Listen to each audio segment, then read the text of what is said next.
Executive Brief. Executive Brief. My good people of Abia State, it is my honor and pleasure to address From the seat of governance in Abia, God's own state, comes a compendium of the governor's weekly engagement in the service to humanity and God. This government is in its second and final tenure, and therefore we are in a hurry to gain traction and achieve what our mandate the people have given to us and defined for us as assignment. Join the Chief Press Secretary to Abia State Governor Onyebuchi Imemanka on Flow 94.9 FM as he tracks Governor Ikpeazu's activities in delivering on the social contract with the good people of Abia State. We have received awards and acknowledgement as the SME capital of Nigeria in recent times. Executive Brief. Every Friday at 9:30 a.m. on Flow 94.9 FM, the flow of God's own state. Executive Brief from the horse's mouth. There is now a deliberate effort to ensure that our infrastructure is solid and durable. Well, in line with his commitment to fight against coronavirus pandemic in Abia State, the executive governor of Abia State, Dr. Okezie Victor Ikpeazu, has commissioned the newly completed Abia State Molecular and Diagnostics Laboratory in Aba. During the week as well, the governor also visited the site of the collapsed building in Aba.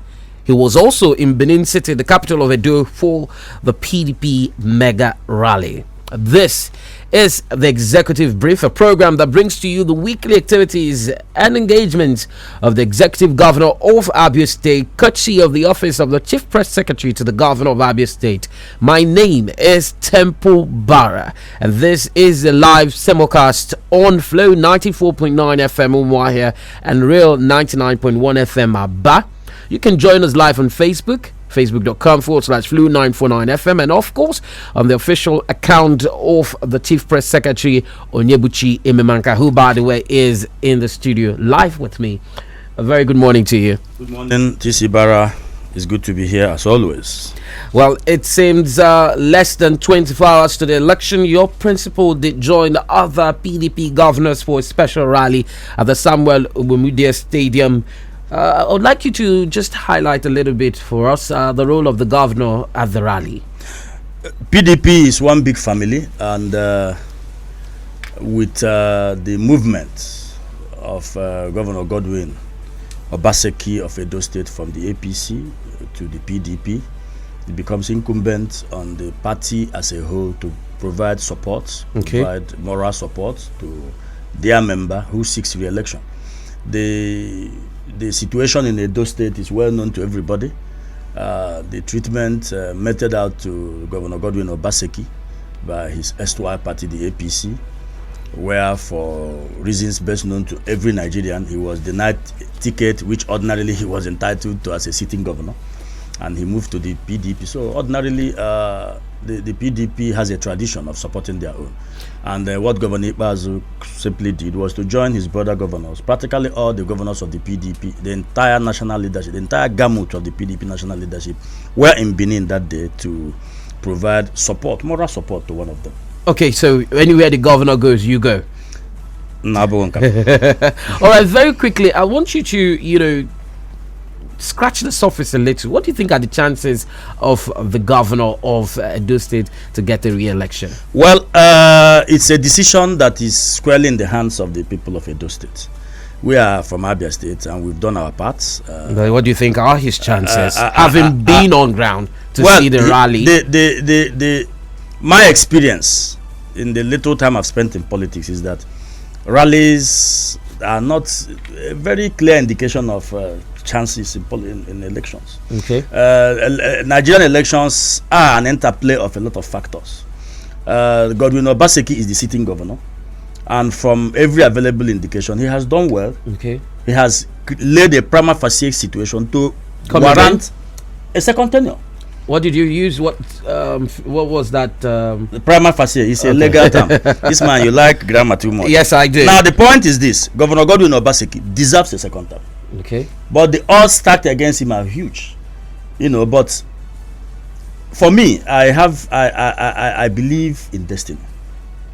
This is me. Okay. I don't know about any other person, but I believe that what God has destined for you will come to you. All right. And I want to wish Governor Obaseki, on behalf of our governor and the good people of Abia State, a resounding victory tomorrow in that election.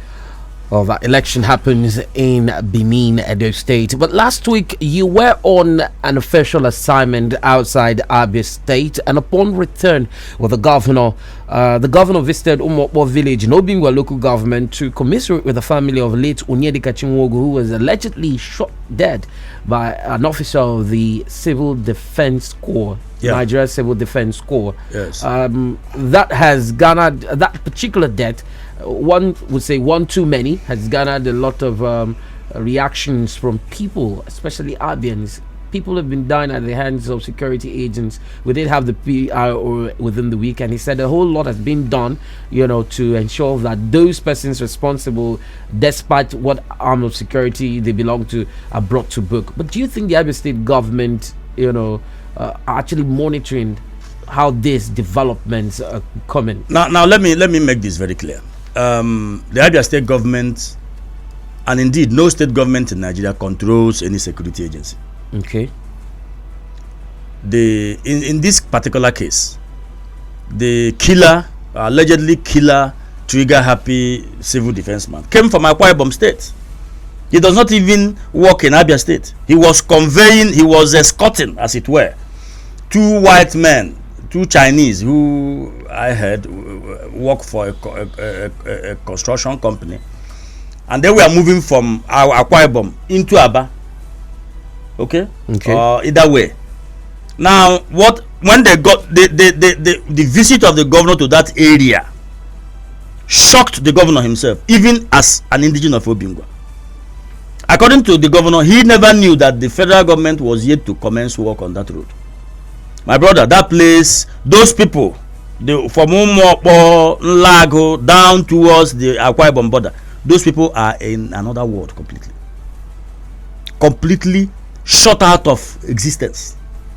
The governor had to trek almost 1 kilometer to get to the compound of this young man. Big trees have started growing in the middle of what used to be the Aba Ekote highway, federal highway. Indeed, it was an unfortunate sight. Beyond the killing of the young man, the plight of the people who live there across that federal highway is shocking and almost unbelievable. I have never seen personally that level of disrepair before of a federal road. It's terrible. So now, back to your question. The Abia State government does not control the activities of security men. Okay. The appellation chief security officer given to governors in Nigeria is mere officialdom, empty officialdom, because they don't control the police officers, they don't control the army officers, they don't control even civil defense. These people are federal security officers, by the logic, a strange logic of the Nigerian constitution. Issues concerning security are in the exclusive legislative list, making it exclusive to the federal government to speak on it. A governor does not even have a say in who becomes the commissioner of police in his state. That is how funny our security situation is. Yet they call governors chief security officers. It is preposterous that you call a governor chief security officer, yet he does not control any security man. So this is the. So you're saying it's completely out of the hands of the state government at this point? Absolutely. What the government can do, in terms of conduct, yes, but in terms of consequences of conduct, what the government will do, and what I know Governor Okezie will do, which he has said he will do, is to make sure that anybody, security man or not, who kills anybody in Abia State will pay for it. Okay. It's as simple as that. The governor will use the paraphernalia of his office and all the contacts available to him within the ambits of the law to ensure, of course, the killer man is in police custody. He's going to face trial in due course. And let me use this opportunity to restate the position of Governor Ikpeazu, that anybody, whether be you a security man or not, who in the exercise of your duty you decide to shoot and kill anybody in Abia State, you will face the music. No two ways about it. The law is very clear. As for what happens to anybody who kills another person, you will face the full weight of the law. Well, could we say that could be the reason why there's the executive secretary of the Abia South Town Planning Authority was suspended? That building collapsed in Aba, resulting in the deaths of some people. Yeah, the governor was there yesterday, and my brother, even without being an engineer, being a lawyer, ask anybody who went there or who has gone there, you find out that it was a shoddy construction. Okay. How many story building? I understand it was a 3-story building. The blocks there, if you touch the blocks, as you touch the blocks, you see them giving way, becoming sand. The rods, the structural integrity of that building was way below standard. It is ridiculous. And the governor's position is that there are agencies and officers of the state government whose duty it is to give approval to the building of such high-rise projects, and you don't just sit in your office and approve. Considering the height of the building, considering that there could be danger if structural specifications are ignored, it is the duty of such persons to monitor that the structural specifications are respected. So by suspending the executive secretary of the Aba South Town Planning Authority, the governor has sent a clear message to all town planning authorities and the executive secretaries that it is not business as usual. You simply cannot sit in your office and be issuing approvals. So is that issuing approvals is the height of what he will be receiving as a punishment? Well, I don't know. It's an executive decision. It's a decision for the governor, but he has taken the first step, and this first step has sent a message to all other civil servants, indeed, and other public servants. Okay, that it is not enough for you to do you have to do your job and do it properly, especially where that job touches on the safety, on the welfare of the public.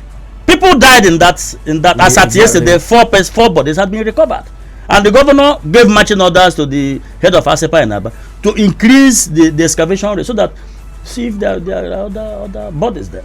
All right. On a personal note, when I got there yesterday with the governor, I realized that place, 85 Azikiwe Road, is just the next building to what used to be my law chambers.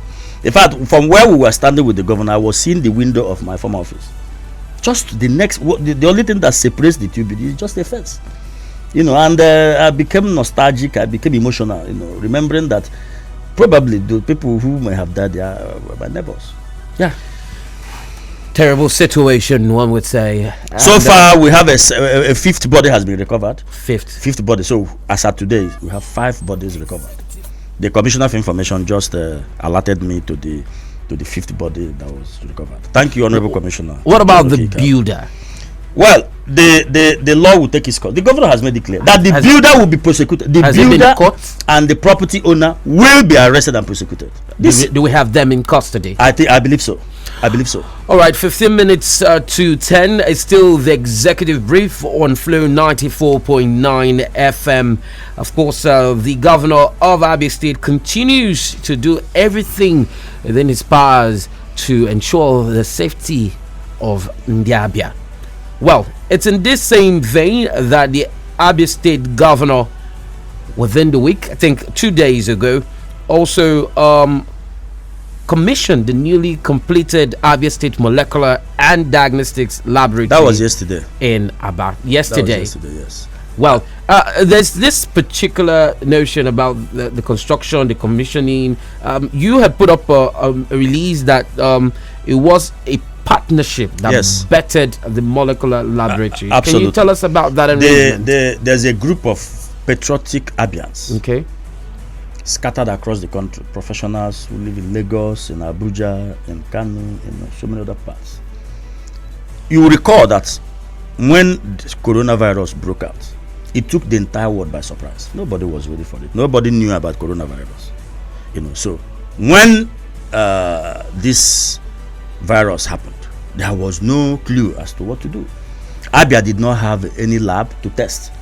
Initially, we were taking our samples to Irua in Edo State, the federal hospital in Irua, Edo State. From there, when the federal government established the lab at Ebony, we started going to Ebony. And you can imagine somebody who is at the point of death from coronavirus. and you need to get his samples tested, you now have to go to Edo State. From Edo State, you have to go to Ebonyi. And this is a test that needs to come out immediately so that the doctors can decide the treatment. It was difficult. On one of the occasions where we were taking our samples to Ebonyi, our people were stopped by some policemen. Even when they saw samples. I mean, this is crazy. So, Governor Ikpeazu took it as a challenge. And today, the first molecular laboratory was established in Umuahia. Now, this patriotic ambience, understanding clearly that it is not just for the government. You see, people have a very warped idea of governance and government. They want Ikpeazu to come and mold gare, dip it in a plate of soup and put it in their mouth and use something serviette to wipe their mouth for them. People do not believe that they have any role to play at all in making society better. Everything is government. Every single thing is government. But thank God for this group called the Abia Development Summit. Okay. A group of first-class professionals, top businessmen, who came together and said, let us partner the government. So they came together, raised personal funds, and set up that structure. In fact, when they approached the governor quickly approved. They set up the building from scratch to finish. Finished the building, all the finishing. Then the government of Abia State equipped it with the laboratory materials. So the standard, all this. So it's like a joint venture project between the private sector and the government. And this is exactly the message Governor Ikpeazu has preached. There are people in this state, okay, especially those who live in Lagos, so most of them have not come home in 10 years. Every day they are on social media writing, castigating their state. Some of them live abroad. I know one, a friend of mine, a classmate, who hasn't come home. He's from Umuahia here, who hasn't come home in 15 years. Every day he jumps into social media and be writing nonsense. Anyway, so the point is this: okay, as of today, Abia has all it takes to manage coronavirus. Our samples were brought to Umuahia. Now we have in Aba. What's the difference between the infectious disease hospital, isolation, and the treatment center? Are these two different buildings? In Aba, we had the IDH, the Infectious Diseases Hospital, okay, built in the 1950s by the colonial government, okay, but which was abandoned in the mid-80s. That place became completely derelict and abandoned. Now, Governor Ikpeazu went and reactivated the place, reconstructed it. It now is now called the IDH, Isolation and Treatment Center. While the construction was going on, it used to be a holding center. When people who present symptoms of coronavirus come there, they are held there, and from there they are taken to Umuahia for test. But now it has become a full-fledged, full-blown isolation center and treatment center. So for those in Aba, all you need to do, go to Aba General Hospital, get tested. From there, go to IDH on indoor behind Nigerian breweries. There you will be isolated and treated. Okay. Well, consequently, remembering that a few months ago, at the outbreak, at the onset of this pandemic, we did not have one single facility specifically built, purpose built for coronavirus. Moving from there, few months after, today, there is nobody in Abia State who goes down with coronavirus that will not receive the best of treatment. Check around the southeast, my brother. Check around the southeast. How many states can boast of what we have in terms of managing coronavirus? All right. Having said that, we would move on now. States seems completely prepared to handle COVID-19. Good news is we're hopeful that the federal government, who have insisted that the curve is flattening, will remain so. Well, on this platform, we also have talked about a situation that's surfaced on social media where people claimed that workers of a certain Chinese firm were maltreating them, and a panel was a committee who you described as high-powered delegation was sent. Afterwards, a committee was set up to actually investigate. Reports of that committee have been submitted to the governor. Am I right? Absolutely. And on that premise, the governor is saying that industrial growth is crucial to development of the state. Yes. And I think Phyllis from that particular report has it that the Chinese company have improved within the period of the investigation on the accommodation and the treatment. Well, you see, I don't want to. The report has been presented to the governor, Okay. which he is studying. I don't want to preempt the report. Okay.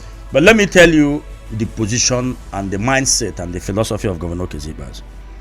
Governor Ikpeazu is firmly of the opinion that if you want to eat egg, if you want to enjoy omelets, you must preserve the hen. Okay. This is his language. Now, companies that come into Abia State to invest, when they come, they provide jobs, they do a lot of things. Even if there are issues with them, that the best thing is to help them improve. And that is what he means by preserving the hen.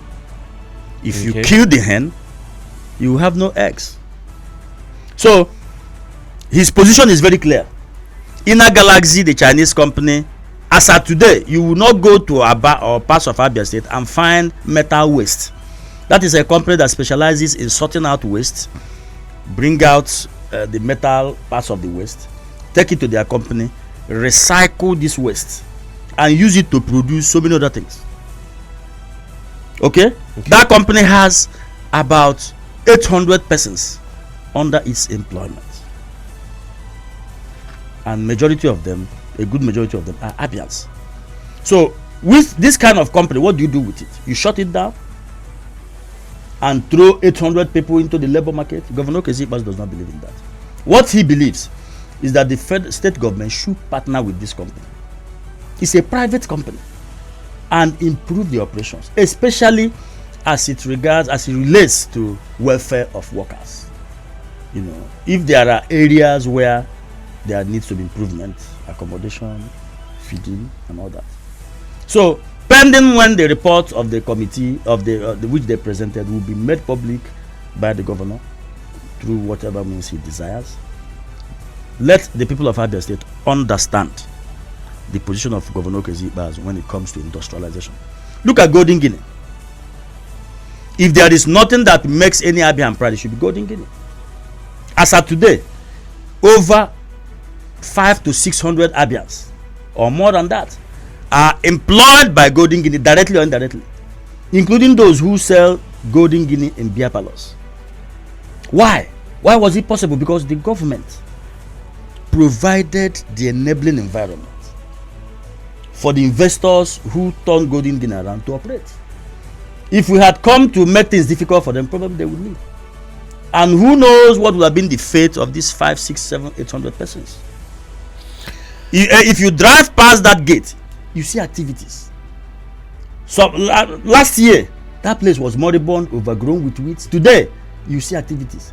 Even if you na anuchi shibia, na bafega na anuchi shibia. Gane miji na egija anubia. Ge kuriya numu. So the governor believes that you must preserve the hen. If the hen is sick, try and help it recover. Don't kill the hen, because if you kill the hen, they get attacked. Anyway, more eggs to come on the show this morning, and of course the new normal is virtual meetings, and the governor participated in two of them. One, the Nigeria Governors Forum, and the National Economic Council, which the National Economic Council had education and its template agenda, so to say, in that particular. Can you summarily tell us about these virtual meetings with emphasis on education? Because a lot of people have been talking about when will school reopen, but instead have given a date, and of course the close neighbors there, some people have become a little bit agitated, while some people believe that we're not ready. Well, people are free to speculate. Exactly. The meeting of the National Council of States yesterday was dedicated mainly to how to resolve the impasse in the education sector. COVID-19 shut down our schools. Okay. And the federal government and the states are working closely. You know, it's difficult to do this thing piecemeal. It's very difficult to do it piecemeal, because movement has started across the country. You could open schools somewhere, and somebody from somewhere could enter the state with signs of corona. Or even the teachers themselves, who may have traveled, could come in. So there needs to be, why the states have a measure of independence to determine certain decisions concerning their schools. But you'll agree with me that it is always better to have a more concerted effort, because when corona came, it didn't discriminate. Okay. It struck the entire country. So the Honorable Minister of State for Education, Chief Chukwemeka Nwajuba, briefed the council on steps being taken by the federal government to ensure that schools are opened, across board. Secondary, primary, tertiary institutions. As of today, no university is open in Nigeria. None. Not even the private universities. Even though the private universities have started making moves to reopen small. But it is always better to have a more concerted view. So that was the minister, Honorable Minister, presented recommendations to council, because the National Economic Council is the highest body in this country, set up by the Constitution, to take critical economic decisions. Finally, sir. So the point is this: we are moving toward. Yesterday, the Commissioner for Education had a meeting with the governor. The Vice Chancellor of the Abia State University had a meeting with the governor, and I can assure you that sooner than later, schools will be open in Abia State. Okay. Well, I'm sure they will also get to let us know if that's going to be third term or first term, because that's also. But these are policy decisions. Some states said they have promoted everybody. Yeah. I don't know. The Commissioner for Education, who is an expert in education, and the people who are involved, the bureaucrats in the Ministry of Education, and all those who are involved, will take appropriate decision. Remember, nobody in Abia State today can love education, can know more about education better than Governor Okezi. Thank you very much, Chief Press Secretary to the Governor, Barrister Onyebuchi Ememanka. It's been a compendium of the governor, or the activities of the governor of Abia State, talking about Dr. Okezi Victor Ikpeazu. And this program has been brought to you courtesy of the Office of the Chief Press Secretary, who has been here in person. At least he's got some breather to have a conversation with us this morning. My name is Temple Barra. Thank you very much for listening on the program. If you're tuned in from Real 99.1 FM Aba, thank you. And to our listeners in Omaha, we appreciate. If you were on our live feed, thank you. Thank you very much. The producer of this program, Samson Eze. My name is Temple Barra. Up next will be more beautiful programs lined up for your listening pleasure. Have a wonderful Friday, and bye for now. At Flow 94.9 FM, we've got conducive and well-secured environment for business. High-tech video studio, a state-of-the-art production studio. You can also listen live on www.flow949fm.com and watch our videos on YouTube at Flow FM TV.